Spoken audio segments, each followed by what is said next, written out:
Di para sahabat itu, kaum muslimin, yang terbayang bagi mereka itu adalah infak, yang terbayang bagi mereka adalah sebuah kebahagiaan, keselamatan di akhirat yang kekal dan abadi di sisi Allah tabaraka wa taala. Semua kita boleh klaim sekarang, kamu cinta Nabi, cinta Ustaz. Cinta Nabi, cinta Ustaz. Termasuk saya, cinta Nabi, cinta. Kapan tahunya? Besok di akhirat. Maka apa kata Nabi sallallahu alaihi wasallam? Amalur rajuli biyadihi. Penghasilan yang terbaik adalah pekerjaan yang dilakukan oleh seseorang dengan tangannya sendiri. Wa kullu bai'in mabrur.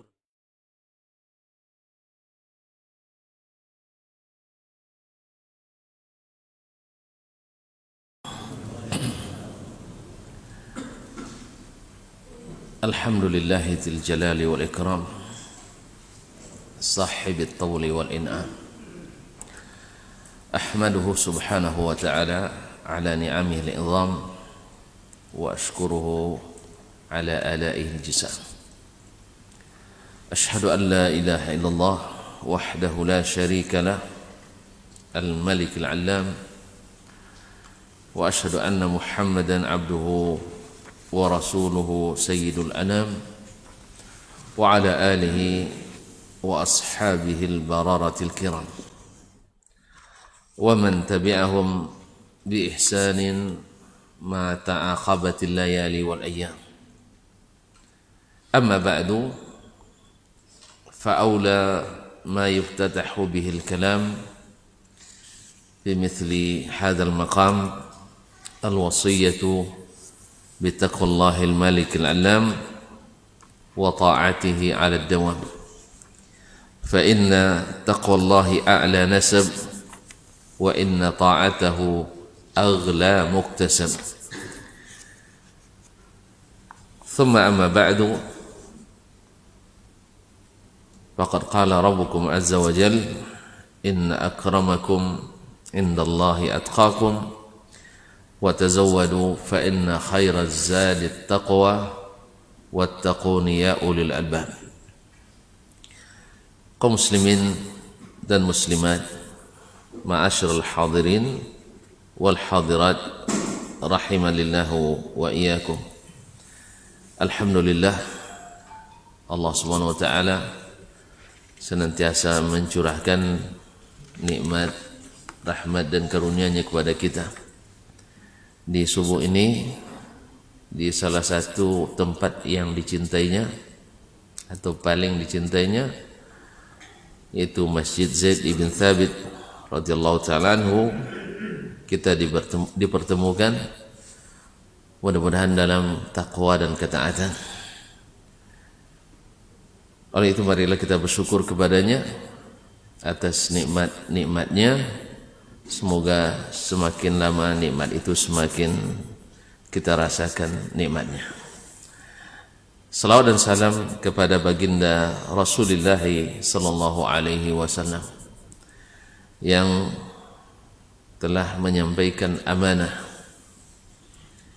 menunaikan risalah dan menasihati umat sampai datang kepadanya ajal yang dipastikan.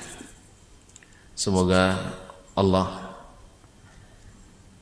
mantapkan langkah kita, teguhkan hati kita mengikuti Rasulullah sallallahu alaihi wasallam.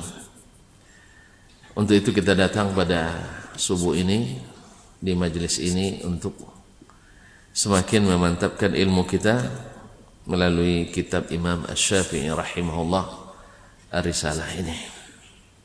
Mudah-mudahan Allah limpahkan pahala kepada Imam Asy-Syafi'i rahimahullah atas kebaikan ilmu yang beliau wariskan, dan juga kepada seluruh ulama-ulama kita, dan semoga termasuk kita yang menghidupkan warisan mereka, mendapatkan bagian pula daripadanya. Amin. Doa kita juga untuk para orang tua kita, ayah dan ibu, saudara mara kita, kemudian para guru, ustadzah yang telah mendidik kita. Semoga yang masih hidup Allah berikan bimbingan hidayah, Allah berkahi umurnya, dan Allah berkahi ilmunya. Dan yang sudah meninggal semoga Allah berikan rahmat, Allah limpahkan ampunan, dilapangkan kuburannya, dan dijauhkan dari azab kubur. Amin ya rabbal alamin. Kaum muslimin dan muslimat yang dirahmati Allah, kita sampai pada bab ma nazala 'amman dalat sunnah khassatan ala annahu yuradu bil khas. Bab tentang ayat Al-Quran yang turun bermakna umum, tetapi sunnah secara khusus. Artinya khusus sunnah yang menunjukkan makna yang dimaksud adalah makna khusus. Pada pertemuan pekan yang lalu kita bacakan contoh yang disampaikan oleh Imam Asy-Syafi'i rahimahullah tentang ayat tentang warisan, di mana Allah Subhanahu wa taala berfirman wa li abawayhi likulli wahidin minhum as-sudus mimma taraka in kana lahu walad, sampai akhir ayat,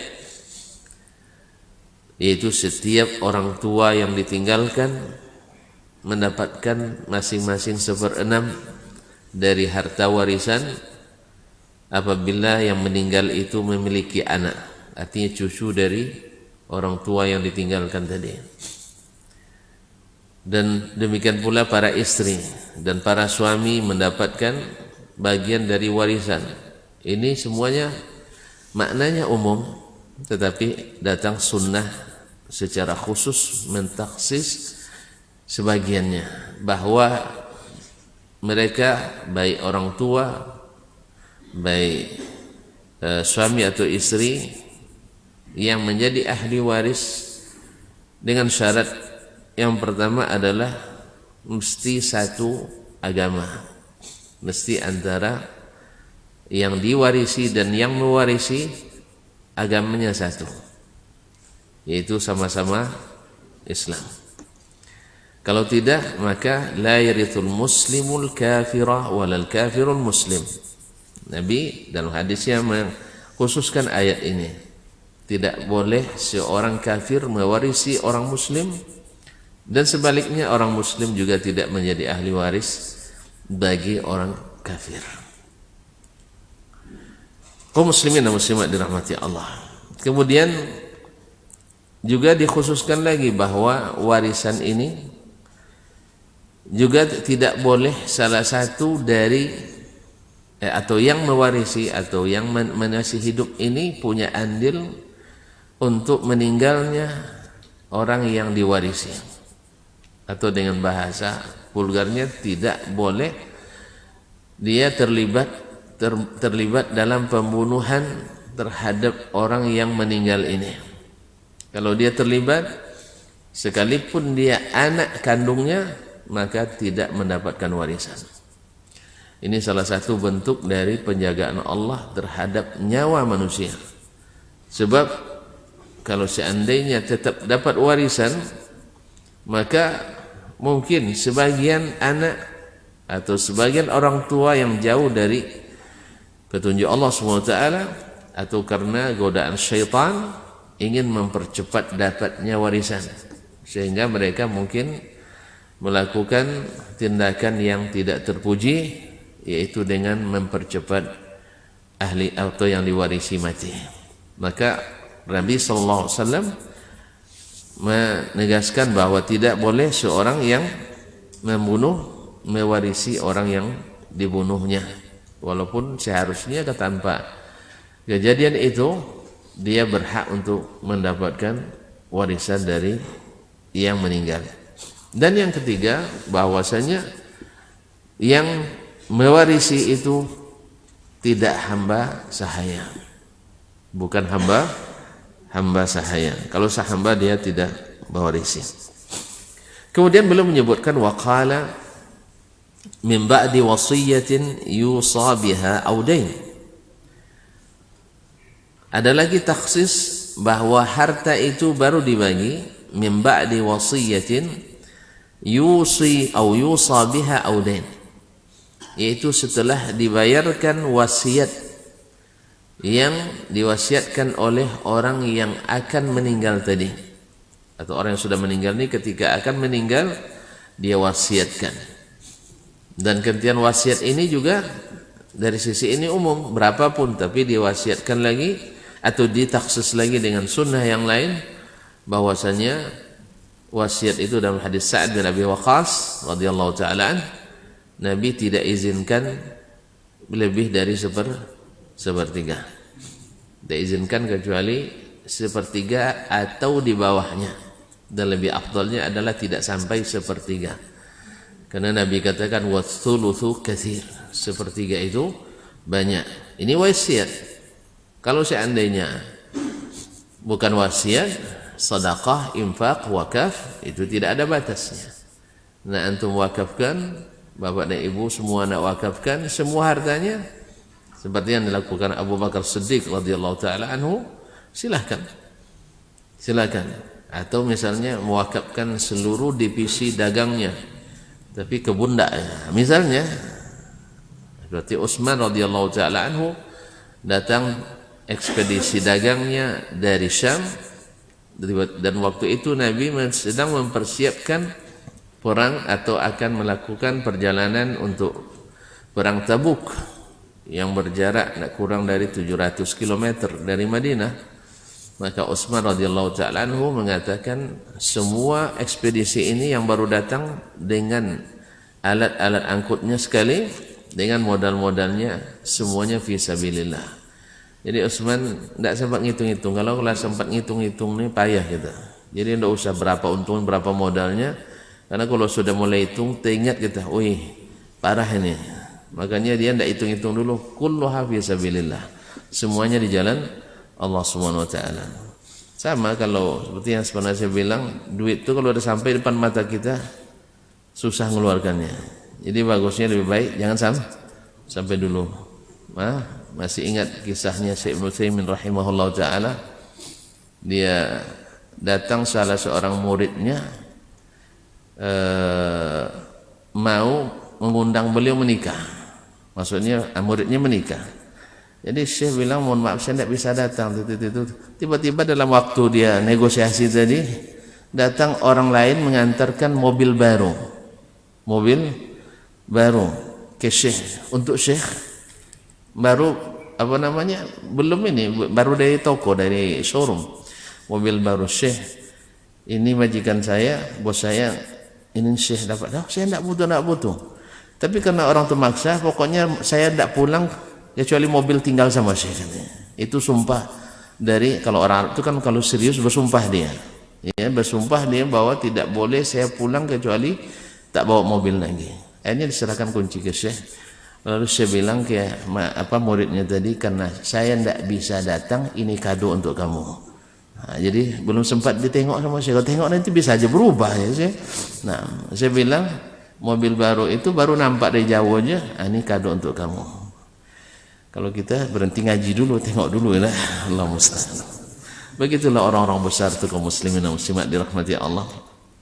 Syekh Ibnu Utsaimin rahimahullah, Malik Khalid atau Malik Saud, Raja Saud atau Raja Khalid pernah datang ke rumahnya. Rumahnya masih berlantai berlantai tanah.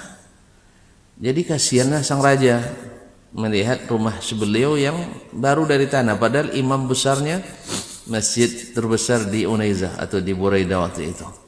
Lalu apa kata Syekh? Kalau Syekh, saya mohon izin, kata raja, ingin buatkan Syekh rumah. Syekh bilang, saya sudah siapkan rumah saya di Nasriyah. Yaitu orang tahu Nasriyah itu daerah pekuburan memang, tapi kawasan itu sebut Nasriyah. Saya sudah siapkan rumah di situ. Jadi sang raja mengira sedang bangun rumah itu, Akhirnya ayalah tak apa-apa. Mudah-mudahan cepat selesai dan berikan keberkahan oleh Allah SWT.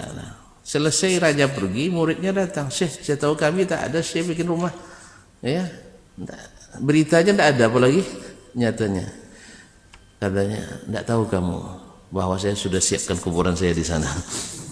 Jadi dia sudah sudah coupling 1 meter kali 2 meter untuk kuburannya di sana. Itulah rumah beliau. Rahimahullahu Syekhana si Muhammad bin Shalih Al-Utsaimin rahmatan wasi'ah.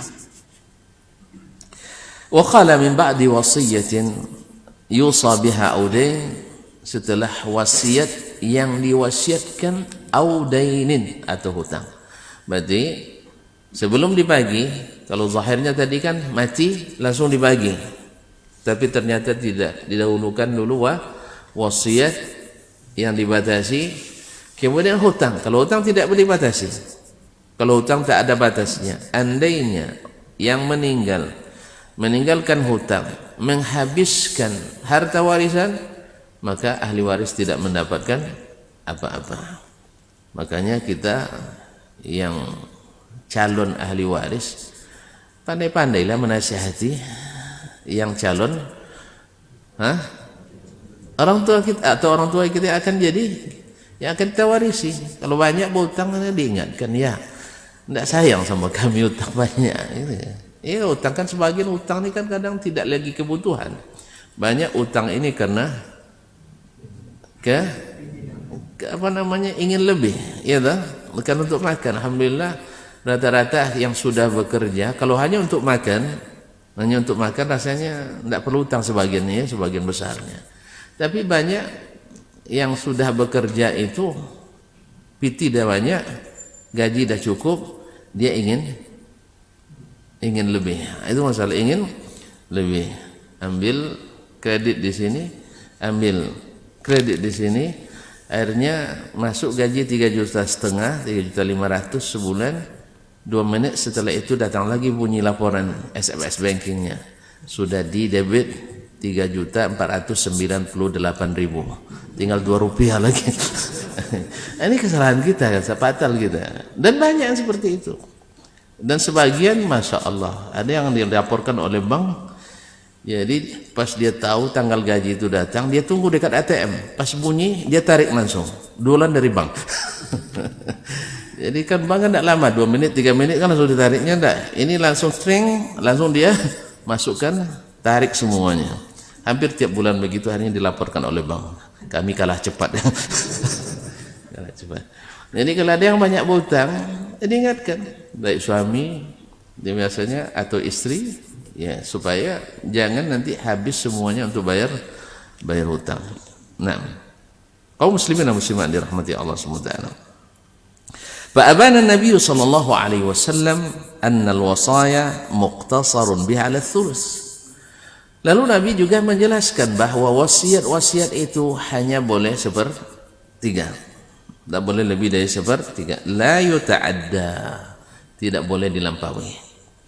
Wa ali ahli al-mirath ats-tsulutsan, dan ahli waris mendapatkan 2/3 atau lebih, tergantung berapa banyak wasiat tadi. Wa ba'na ad-daina qabla al-wasaya. Kemudian Allah jelaskan pula bahwa Nabi, kalau hadis tadi kan min ba'di wasiyatin yusa biha audain, yaitu wasiat dulu baru hutang. Tapi hadis menjelaskan bahwa an-daina qabla al-wasaya, bahwa hutang itu didahulukan daripada wasiat wal mirath dan warisan.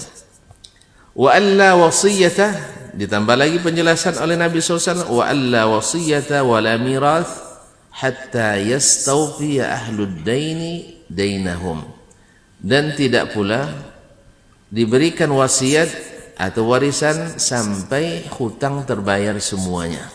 Hutang terbayar semuanya. Makanya rata-rata ketika mengantar atau pengantar jenazah, ahli waris selalu mengumumkan barang siapa di antara kaum muslimin dan muslimat yang terlibat utang piutang dengan ayah kami, saudara kami, kerabat kami yang meninggal ini, tolong dilaporkan segera mungkin kepada ahli waris.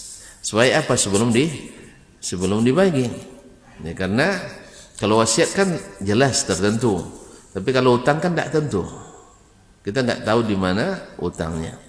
Dan ini ada dasarnya. Nabi SAW ketika akan menyolatkan seorang sahabat, dia bilang, hal alaihi min dain, apakah dia punya hutang? Lalu warisnya menyebutkan ada seorang yang hadir bilang, dia punya hutang ke saya dua dirham atau 2 dinar, saya lupa, dinar atau dirham, yang jelas ada 2. Maka karena Nabi SAW, sallu ala sahibikum, Nabi katakan, salatkanlah saudara kalian, saya tidak ikut. Ini sebagai peringatan dari Nabi SAW kepada orang yang berhutang sebelum meninggal dan tidak mau bayar atau terlambat bayar. Dia sanggup tapi tidak mau bayar. Lalu datang salah seorang sahabat, Abu Ubaidah bin Jarrah, dia katakan, ya Rasulullah, atau Ubadah bin Samit, saya katakan bayarkan ya Rasulullah. Maka baru Nabi SAW salatkan. Esok harinya atau 2 hari setelahnya dibayarkan oleh Ubadah bin Samit. Maka kata Nabi SAW, al-an hina baruda jasaduh, sekarang baru dingin tubuhnya. Kaum muslimin dan muslimat dirahmati Allah SWT. Lalu berkata Imam Asy-Syafi'i rahimahullah, jadi tidak ada warisan kecuali setelah dibayarkan wasiat dan hutang, dan bahwasanya hutang didahulukan dari wasiat, dan bahwanya wasiat tidak boleh lebih dari 1/3, dan bahwanya wasiat tidak boleh kepada ahli waris. Nah, taib. Walaula dalalatus sunnati thumma ijma'un nas lam yakun mirathun illa ba'da wasiyatin aw dain. Kalau bukan karena dalalatus sunnah, ya petunjuk sunnah, thumma ijma'un nas, kemudian ijma'nya manusia, maksudnya ulama, lam yakun mirathun illa ba'da wasiyatin aw dain. Tidaklah ada warisan kecuali setelah wasiat atau hutang. Walam ta'dul wasiyatu an takuna mubadda'atan 'ala ad-dain aw takuna wad-dain sawa'an. Dan wasiat tidak lebih daripada dimulai atau mubadda'atan dimulai didahulukan dari hutang, atau dia bersama hutang dibayarnya. Tapi karena ada tunjukan sunnah atau petunjuk sunnah bahwa hutang didahulukan, demikian juga ijma'nya para ulama. Sebab apa? Karena hutang melekat dengan harta itu atau dengan ahli waris langsung. Kalau wasiat melekat dengan harta, kemudian warisan juga dengan harta, maka hal yang berkaitan dengan ahli orang yang meninggal itu didahulukan dari yang berkaitan dengan selain mereka. Ya, sekarang hak utang itu hak yang berkaitan dengan orang yang meninggal langsung. Kalau warisan kan tidak berkaitan lagi dengan dia, dengan harta, dengan orang yang mewarisi, atau wasiat juga demikian, harta dan yang menerima wasiat. Tapi kalau hutang berkaitan langsung dengan yang ini, makanya didahulukan biaya pengurusan jenazahnya karena berkaitan dengan dia, kemudian hutang yang ditinggalkannya karena berkaitan dengan orang yang diwarisi tersebut, yang pemilik aslinya. Kalau yang wasiat kan penerimanya bukan pemilik aslinya, kemudian warisan juga bukan pemilik aslinya. Ma'asyiral kiram yang dirahmati Allah Subhanahu wa taala. Kemudian beliau melanjutkan, Imam Syafi'i rahimahullah melanjutkan dengan contoh lain, wa qala Allah tabaraka wa ta'ala, idza qumtum ila as-salati faghsilu wujuhakum wa aydiyakum ila al-marafiq wamsahu bi ru'usikum wa arjulikum, atau wa arjulakum, 2 qiraat, boleh dibaca dalam satu qiraat wa arjulakum. Ini qiraat yang sering kita baca riwayat Hafs, dan ada yang baca bi wa arjulikum lil mujawarah ilal ka'bain. Apabila kalian berdiri hendak melakukan salat, kalian ingin salat maksudnya, faghsilu wujuhakum, maka basuhlah muka kalian, wa aydiyakum, dan tangan kalian, ila al-marafiq, sampai ke siku. Wamsahu bi ru'usikum, dan usaplah atau sapulah kepalamu. Di sini penafsiran ulama ada yang bilang biruusikum ba'lit tab'id, berarti sebagian kepala. Sebagian menafsirkan ba'lil bayan, untuk keterangan, maka semuanya. Jadi tergantung menafsirkan di sini. Maka tafsir yang kuat berdasarkan, karena Al-Quran kan ditafsirkan dengan berbagai alat. Di antaranya adalah tafsir Quran bil Quran, kemudian tafsir Quran bis sunnah, tafsir Quran bil lughatil arabiyyah. Nah, kalau ditafsirkan tadi dengan bahasa bisa dimaknai sebagian, bisa dimaknai seluruhnya, sah? Lalu kalau kita tafsirkan dengan sunnah Nabi SAW, maka didapatkanlah Nabi SAW mengusap atau menyapu seluruh kepalanya.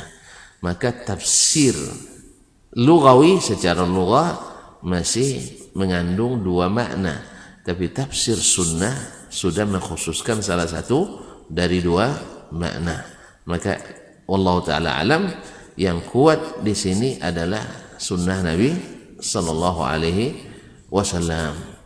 Jelas ya? Secara bahasa bisa dimaknai setengah atau sebagian, seperti mazhab Abu Hanifah, mazhab Imam Asy-Syafi'i rahimahullah, bahwasanya bila sebagian dari rambut itu sudah diusap maka sudah sah wudunya, sudah sah wudunya. Tapi dalam mazhab Imam Malik dan Imam Ahmad dan Ahlul Hadis tidak sah kecuali dengan mengusap seluruhnya.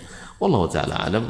Mudah-mudahan yang kuat, yang dekat berdasarkan yang diamalkan dan diperintahkan Nabi sallallahu alaihi wasallam adalah mengusap seluruh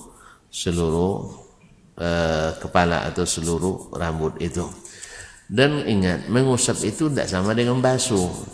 Hanya itu masalahnya, payah Ustaz, berbiak kepala itu payah katanya kan. Makanya mengusap tidak sama dengan membasuh. Mengusap itu tidak mesti sampai basah ya. Sama dengan tayamum. Tayamum kan tak, jangan sampai belepotan gitu ya. Ditengok dulu, ditempelkan dulu begini-gini dulu, baru enggak sekali aja gini debu, kemudian ditiup pulang ya, kemudian baru diusapkan. Wallahu musta'an. Kaum muslimin, dan sapulah atau usaplah sebagian atau usaplah kepalamu, wa arjulakum, dan basuh pula kakimu. Ya, di sini juga sebagian menafsirkan diusap juga, seperti kaum Syiah menafsirkan bahwasanya wamsahu bi ru'usikum wa arjulikum, yaitu sapu juga kaki, artinya diusap tidak dibasuh. Tapi al-jumhur atau ahlus sunnah rata-rata mengatakan bahwa kaki itu dibasuh. Nah, ilal ka'bain, sampai ke permata kaki, sampai ke mata kaki. Kemudian beliau jelaskan, faqasada jalla thana'uhu qasdal qadamaini bil ghasli.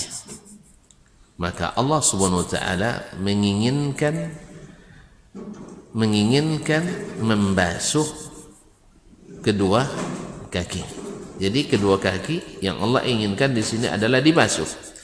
Kama qasadal wajha wal yadaini, sebagaimana Allah menginginkan dibasuhnya wajah dan kedua tangan. Fakana zahiru hadhil ayah, zahirnya ayat ini dari makna umumnya, annahu la yujzi'u fil qadamaini, bahwa tidak sah. Yujzi dimaknai dengan tidak cukup, maknanya tidak sah. La yujzi'u fil qadamaini illa ma yujzi'u fil wajhi minal ghasli, bahwa tidak sah ya, tidak sah dilakukan pada kedua kaki kecuali yang sah dengannya membasuh wajah. Maknanya apa? Sebagaimana wajah tidak sah dalam wuduk kecuali dibasuh, maka kedua kaki tidak sah wuduk kita kecuali juga dibasuh. Sebagaimana muka tidak sah wuduk kita kalau tidak dibasuh, Demikian pula zahirnya bahwa kaki tidak sah wudu kita kecuali juga dibasuh. Ini zahir maknanya menurut al-jumhur. Nah, awir ra'si fil minal masih, atau bisa juga diartikan karena dua qiraat tadi yang membaca wa arjulakum ilal ka'bain, maka zahir maknanya kaki tidak cukup kecuali dibasuh. Yang membaca wa arjulikum itu diatafkan kepada wamsahu bi ru'usikum wa arjulikum, maka bisa dimaknai dengan mengusap. Jadi bisa dimaknai dengan mengusap kaki. Wa kana yahtamilu an yakuna urida bi ghaslil qadamaini aw mashihima, atau bisa saja maknanya dua-duanya boleh. Bisa dibasuh sah juga, atau diusap sah juga.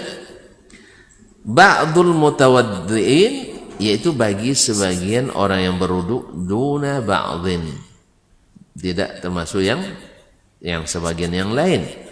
Jadi maknanya bahwa kalau diikuti qiraat wa arjulakum, maka maknanya tidak sah wudu anggota kaki kecuali dengan dibasuh. Kalau dibaca dengan wa arjulikum, tidak sah kecuali dengan diusap.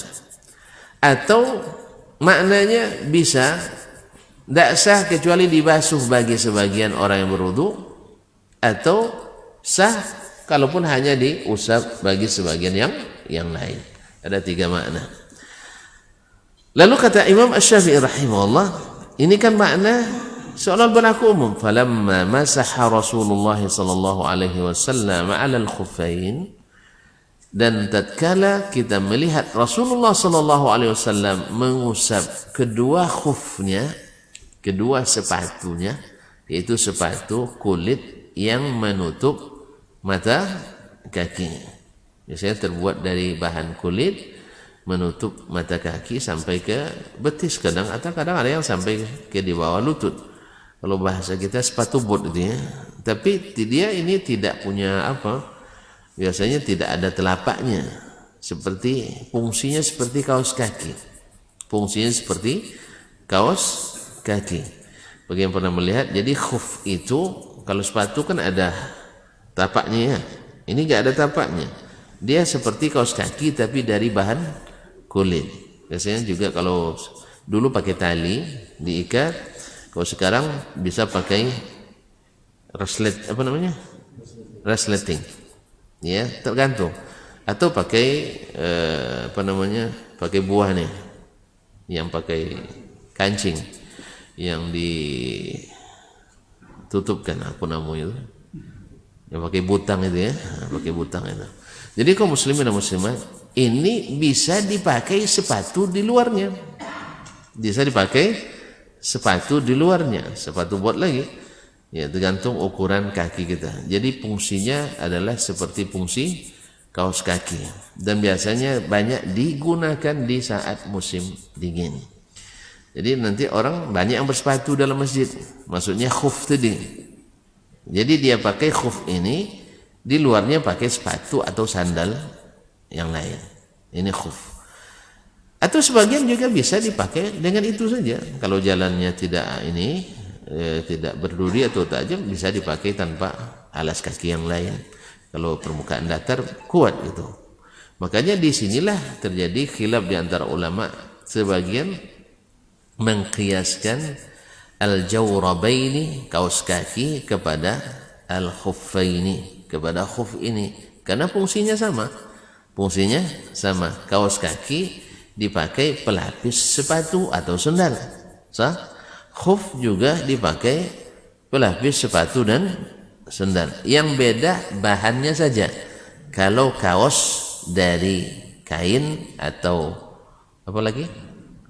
Ya kain dengan segala jenisnya, baik linen maupun katun. Dan sedangkan ini dari kulit. Nah, sebagian membolehkan menyapu kaos kaki, ada hukumnya nanti. Sebagian membolehkan dengan syarat. Sebagian membolehkan dengan syarat seperti dalam mazhab Syafi'i, kata Imam Al-Baihaqi dalam Ma'rifatus Sunan wal Athar, bahwasanya boleh diusap kaos kaki dengan syarat boleh dipakai berjalan tanpa alas kaki sebagaimana khuf. Sebagaimana khuf, al-khuffain yang dari kulit dipakai tanpa sendal pun bisa. Artinya mungkin mutaba'atul masyi alaihi, mungkin bisa dipakai berjalan tanpa sepatu. Nah, bila kaos kaki dengan sifat seperti ini, maknanya kan tentu tebal, ya tak?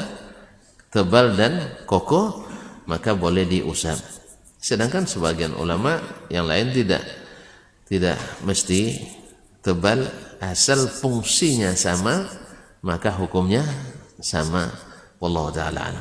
Nah, sekarang kita masuk ke sini. Maka falamma masaha Rasulullah sallallahu alaihi wasallam, tadi ada 3 makna yang bisa terkandung dalam ayat tadi. Wamsahu bi ru'usikum wa arjulakum wa arjulikum ilal ka'bain. Yaitu bisa dengan mengusap, bisa dengan membasuh, atau mengusap bagi sebagian, membasuh bagi sebagian. Falamma masaha Rasulullah sallallahu alaihi wasallam 'ala al-khuffain, dan tatkala Rasulullah sallallahu alaihi wasallam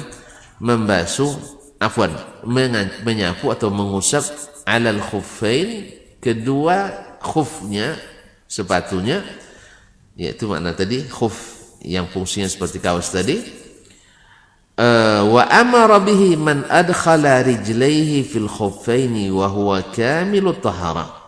Dan beliau perintahkan pula, artinya beliau bolehkan pula orang yang memasukkan kedua kakinya, yaitu ketika memasang khuf, ketika dia masukkan kedua kakinya, artinya ketika dia memakai khuffain tadi, sepatu dari kulit tadi, wa huwa kamilut tahara, dalam keadaan sempurna bersuci.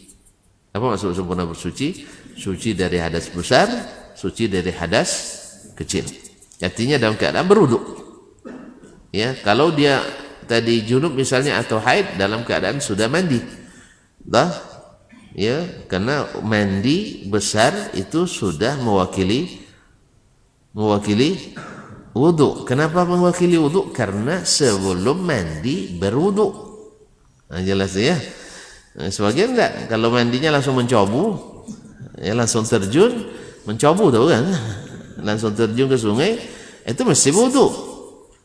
Yang tidak berwudu itu adalah orang yang mengikuti mandi cara Nabi SAW, itu membasuh dulu al-sabilain, faraj dan duburnya dibersihkan.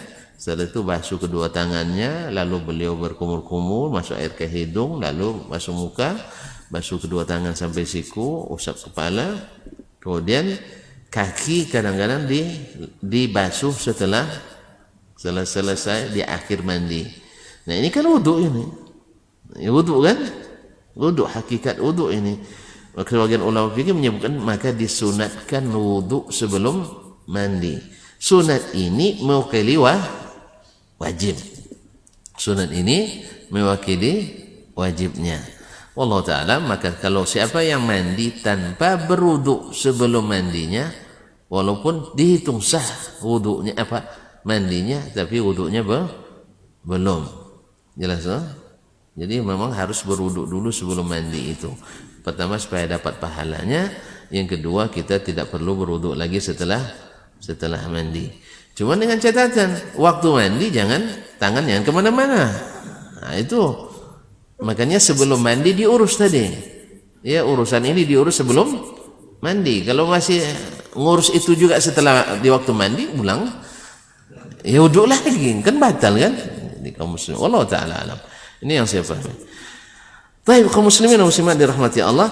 Jadi siapa yang masukkan atau ketika memasang kedua khuf itu, wa huwa kamilut tahara, dalam keadaan bersih, maksudnya suci, sempurna, dallat sunnatu Rasulullah sallallahu alaihi wasallam, maka sunnah Rasulullah sallallahu alaihi wasallam menunjukkan, menjadi dalil ala annahu innama urida bi ghaslil qadamaini au mashihima ba'dul mutawaddi'ina duna ba'd, bahwa yang dimaksudkan oleh Allah dalam ayat wudu tadi, yang dimaksud dengan membasuh kedua kaki dan yang dimaksud dengan menyapu kedua kaki adalah sebagian yang berwudu, bukan sebagian yang lain. Artinya sebagian disuruh membasuh dan sebagian disuruh mengusap. Yang tidak memasang atau yang memasang sepatunya atau khufnya dalam keadaan tidak berwudu atau dalam keadaan tidak suci, maka perintah untuknya adalah membuka khufnya dan membasuh. Tapi siapa yang memakai tadi dalam keadaan suci, maka perintah kepadanya adalah mengusap. Dan waktunya bagi musafir 3 hari dan 3 malam, dan waktunya bagi yang mukim sehari semalam. Sehari semalam.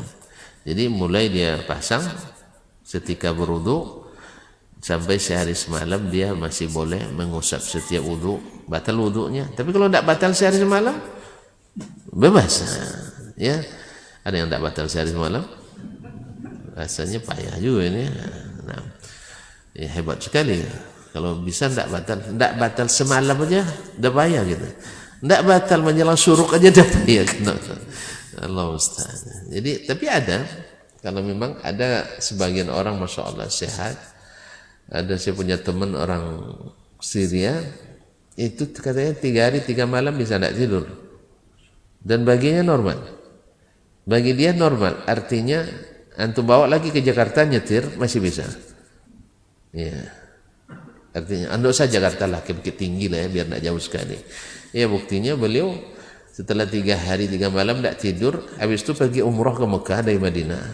Ke Mekah Madinah kan tidak jauh sekali, hanya sekitar 440 kilo. Ya, habis itu dia umrah, tawaf, sa'i. Nah, selesai itu dah tahlul, baru dia tidur istirahat di hotel. Ada yang bisa? Hah? Saya bisa, tapi tidak nyetir. 3 hari 3 malam tidak bisa juga, tidak bisa, belum pernah. Justru di malam ujian orang sibuk, awak tidak sibuk. Mungkin penguji tidak tidur dia malam, awak tidur malam. Allah musta'an. Jadi penguji mungkin tidak tidur, dia menyiapkan pertanyaan-pertanyaan kan, awak tidur karena nunggu aja. Ya, karena kita tulis sendiri masalahnya, cetak sendiri, tulis sendiri, setting layout sendiri, ya, sampai fotokopi sendiri. Jadi udah berkali-kali dibaca, untuk apalagi baca di malam itu 1000 halaman lebih, gimana bacanya semalam? Bikin pusing, lebih baik tidur nyenyak. Besok siap-siap pagi dalam keadaan segar. Baiklah kaum muslimin dan muslimat dirahmati Allah. Jadi dari ketiga makna tadi, sunnah menunjukkan bahwa yang dimaksud dengan membasuh sebagian, bukan yang lain, dan yang dimaksud dengan mengusap sebagian. Nah, disinilah pentingnya harus selalu dikerjasamakan antara Al-Quran dan Sunnah Nabi Sallallahu Alaihi Wasallam, karena banyak dari hal-hal yang bisa multitafsir dalam Al-Quran dan diketahui makna yang dituju dalam sunnah Nabi SAW. Itulah makna perkataan sebagian sahabat, diriwayatkan dari Abdullah bin Umar dan bapaknya Umar, dan dari Abu Sa'id Al-Khudri radhiyallahu ta'ala anhum ajma'in, bahwasanya mereka berkata, man hajjaka bil kitab fahajjahu bis sunnah. Siapa yang mengambil hujjah kepadamu dengan Al-Quran saja, jawab dengan sunnah Nabi SAW. Alasannya apa? Li'anna al-Qur'ana zu wujuh, karena Al-Quran itu multitafsir. Berapa banyak penyimpangan dalam agama, kekeliruan penafsiran Al-Quran akibat tidak merujuk kepada tafsirnya sunnah Nabi Sallallahu Alaihi Wasallam. Sebagian menafsirkan sunnah pada hal-hal tertentu saja. Misalnya ada yang kalau dalam masalah ibadah dipakai sunnah, dalam masalah akidah tidak pakai sunnah, lalu disebut akidah ahlis. Nah, itu masalahnya, dia akidahnya ahlus sunnah tapi tak pakai sunnah. Gimana itu sih? Nya orang awak ndak pandai bahasa awak, uang awak ndak pandai bahasa awak. Bacorun, bapo citur. Jadi kaum muslimin dan muslimat ahlus sunnah tapi akidahnya tidak pakai sunnah. Ahlus sunnah ibadahnya tidak murni pakai sunnah. Jadi yang ahlus sunnah itu yang murni itu adalah akidahnya sunnah, ibadahnya sunnah, muamalahnya sunnah, sampai akhlak dan adabnya sunnah. Itu yang lebih berhak menyandang gelar ahlus sunnah. Tapi lucu pula, yang pakai sunnah ahli sunnah palsu, yang pakai logika ada sunnah asli. Begitulah merek-merek itu bisa tempel-tempelkan sekarang. Karena yang menempelkan orang. Tapi kalau yang menempelkan Allah dan Rasulnya sallallahu alaihi wasallam, yang ahlus sunnah itu adalah yang selalu pakai sunnah. Sampai-sampai Imam Sufyan Ats-Tsauri mengatakan, "Law istata'ta alla tahukka ra'saka illa bis-sunnati faf'al." Kalau bisa jangan garuk kepalamu kecuali ada dalilnya dalam sunnah Nabi sallallahu alaihi wasallam. Kalau bisa sampai gitu kaum muslimin. Jadi kalau bisa jangan gawi palo kecuali pakai sunnah. Apa garuk kepala? Lianna Nabi sallallahu alaihi wasallam qala. Karena Nabi sallallahu alaihi wasallam berfirman, apabila gatal kepalamu maka garuklah dengan telunjuk misalnya kan. Kalau bisa. Demikianlah mereka ingin selamat ya, bahwasanya tidak melakukan sesuatu dengan sunnah. Cuman sunnah itu kan ada sifatnya istidlal bin nas, istidlal dan ada istinbat. Ada yang makna tersurat dan ada makna yang tersirat. Tapi jangan makna yang tidak tersurat tidak ada, tersirat juga tidak ada. Seperti yang saya katakan tadi, akidah tidak diambil dari sunnah lalu mengklaim bahwa yang murni ahli sunnah adalah yang tidak pakai sunnah. Itu yang pakai sunnah itu yang anti bid'ah itu tidak ahli sunnah rupanya. Tapi yang pro bid'ah yang sekali-kali juga tinggalkan sunnah itu yang masuk ya. Masuk saya. Yang selalu menegakkan sunnah dan anti terhadap bid'ah dianggap tidak asli ahli sunnah. Tapi yang sekali-kali sunnah, sering bid'ah itu asli ahlus sunnah. Lucu juga kan? Ini dewan jurinya kayaknya sudah disogok. Yang asli dianggap palsu, yang palsu dianggap asli. Allah musta'an. Ya mudah-mudahan Allah SWT berikan kita semua kaum muslimin, kalau bisa seluruh kaum muslimin kembali kepada sunnah Nabi sallallahu alaihi wasallam. Dan semoga yang masih enggan, yang masih bertahan, Allah lunakkan hatinya. Karena kita mengalah sama Rasulullah sallallahu alaihi wasallam, bukan ngalah sama kelompok ngaji, bukan, ngalah sama Rasulullah sallallahu alaihi wasallam. Nabi pernah melakukan sesuatu yang sifatnya bersifat kebiasaan. Lalu ada orang yang sedikit merasa merasa enggak ngeh gitu ya dengan apa yang dilakukan Nabi. Nabi langsung pidato dia, alhamdulillah, salat dan seterusnya. Dia bilang, ma balu aqwamin yatanazzahuna mimma a'mal.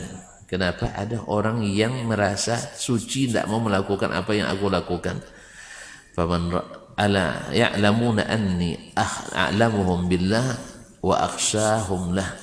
Bukan mereka tahu bahwa aku yang paling berilmu tentang Allah dan paling takwa kepadanya. Jadi Nabi tak suka orang yang tak suka dengan apa yang Nabi lakukan, walaupun hanya sekedar kebiasaan yang sifatnya manusiawi. Karena apa? Nabi itu laqad kana lakum fi rasulillahi uswatun hasanah. Maka tadilah kata Sufyan Ats-Tsauri, kalau bisa tidak garut kepala kecuali pakai sunnah, maka jangan garut sebelum ada dalilnya. Ya, begitulah artinya saking hati-hatinya mereka dalam beragama. Apalagi dalam masalah keyakinan, apalagi dalam masalah ibadah. Gawi palo aja harus pakai hadis kan, harus pakai sunnah. Apalagi yang lain. Tidak kita enteng aja kita katakan asal, walaupun tidak dilakukan Nabi, tidak disuruh Nabi, tidak diperintahkan Nabi, kan baik. Seluruh yang disuruh Nabi itu kan baik. Maka seluruh yang kita anggap baik dianggap disuruh Dari mana ini kaum muslimin? Jadi subhanallah, begitulah syaitan mempermainkan pemahaman kita, dan mudah-mudahan kita termasuk yang legowo dengan Nabi alaihi salatu wasallam, tak berani. Biarlah dianggap tak berani, dianggap tak berwawasan, dianggap sempit, dianggap kaku, silahkan, tidak masalah. Karena kalau menganggap kaku ikut Nabi berarti sama dengan menuduh Nabi kaku. Kalau dianggap keras karena ikut Nabi berarti sama dengan Nabi keras. Padahal Nabi adalah selembut-lembut orang, dan tidak disuruh memilih antara dua hal kecuali beliau pilih yang termudah. Maka percayakanlah pilihan itu kepada Nabi SAW. Dan tentu saja sebagaimana kita diberikan nikmat ini, kita juga doakan mudah-mudahan saudara-saudara kita kaum muslimin diberikan nikmat menikmati sunnah Nabi SAW. Dan catat bahwa orang yang menjalankan sunnah bukan berarti maksum, ya, ada juga salahnya sekali-sekali, ya. Bisa salah paham atau berlebihan dalam memahami. Ya, kalau terlalu paham juga payah juga, ya, terlalu paham juga tidak bagus. Ya guys, yang bagus itu adalah sedang-sedang saja. Bukan sedang di sini bukan maksudnya konsep orang liberal, enggak. Maksudnya seperti Nabi alaihi salatu wasallam. Beliau mengatakan saddidu wa qaribu, mendekati kebenaran, mendekati ketakwaan. Fattaqullaha mastata'tum, bertakwalah kepada Allah sesuai kesanggupan. Ada orang yang terhalang melakukan sesuatu, maka kita tidak katakan ini orang masuk, orang ini jauh dari sunnah, tidak. Kita tidak bisa melakukan semuanya yang bisa kita lakukan, tetapi saddidu wa qaribu, kata Nabi SAW, cari kebenaran dan dekati ketakwaan sesuai dengan kesanggupan. Ada yang masih terhalang kadang karena tugas, karena kewajiban, karena banyak alasannya, dan yang penting kita adalah punya niat dan sikap, insyaallah taala. Semoga Allah dekatkan dan jaga. Barangkali sampai di sini kajian kita pagi ini, semoga bermanfaat. Sampai jumpa lagi insyaallah pada pekan depan dengan izin Allah tabaraka wa taala. Wa subhanakallahumma bihamdik, asyhadu an la ilaha illa ant, astaghfiruka wa atubu ilaik. Wassalamualaikum warahmatullahi wabarakatuh.